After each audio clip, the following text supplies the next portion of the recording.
video, we are going to have you go into your piece to add some sort of description. We talked earlier about an emotional center and needing to have a specific emotion that you're hoping for your reader to feel, but you're also going to use the descriptions in your piece to help your reader see exactly and experience what it is your characters are experiencing.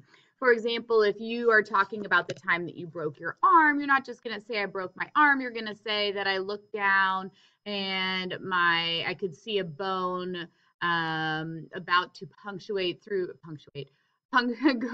go through my skin at an odd degree angle. I knew something was wrong. If I'm going to be sad, you're not just going to say like I cried. You're going to say like I gripped her hand. I couldn't believe this was happening to me. Why? Why me? Why now? So you really want to make sure that whatever it is that you are centering your emotions around, you are going to um, really make me feel those things. If it's a funny part, I should laugh. If it's a sad part, I should feel it in my guts or tear up. If it's a gross part, I should be like, ugh. Okay. So there's a couple of ways to do that. Number one, we have our description examples that we used earlier this year, where we talked about with the maze runner with the bulbous flesh, the sick slurping sound, moist skin. So there's all kinds of words here that they use specific to make sure that we know that this thing is a disgusting, grotesquely pulsating creature.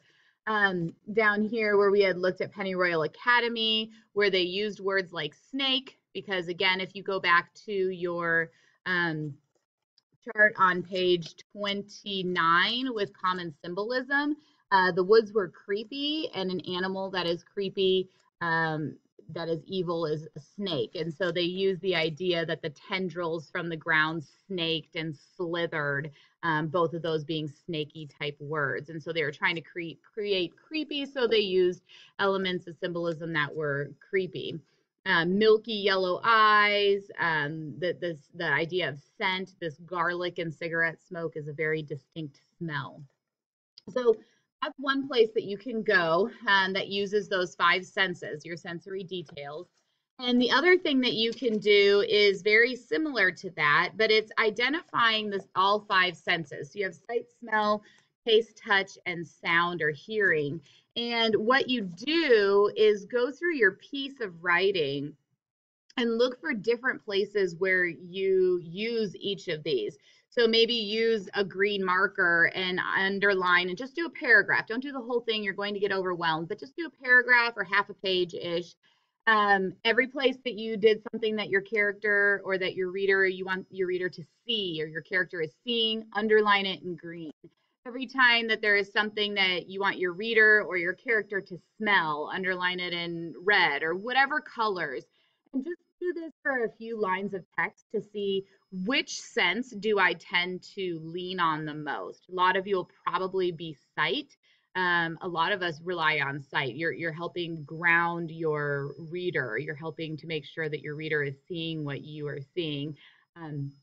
But actually, smell is one of the biggest senses tied to memory. So something to think about as you work your way through your piece.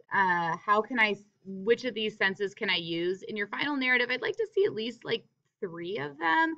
I'm not necessarily going to count, but I do want to make sure that not only am I seeing what your character is experiencing, but I can hear something, which often comes in dialogue, but maybe there's something else in the background that would work there. Maybe there's a touch. Maybe there's like on a table, there's a notch that had been rubbed raw from years of worrying, or maybe there's a taste element there, or smell. Maybe those go together. Maybe the smell is a putrid odor. Maybe the taste is chocolate chip cookies, so those two wouldn't go together.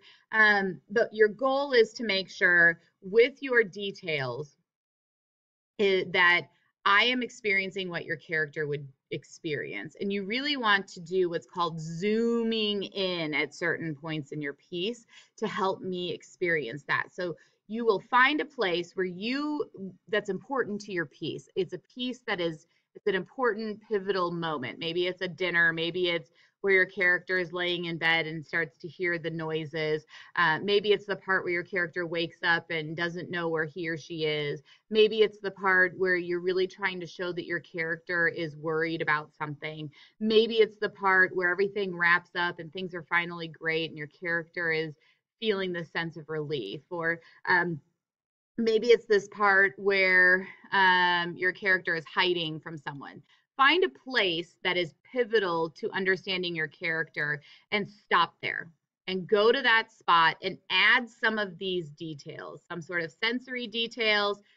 Again, you can go back to the details that are examples on this description chart, or maybe you go to the symbolism that's on page 29 of your resource journal and try to incorporate something there. So try to find a place to zoom in, at least one, probably two or three in a 2-page thing, but your goal is to make sure that I'm experiencing it with you. If you want me to take a look at it, bring it on over. We'll see what else we can do.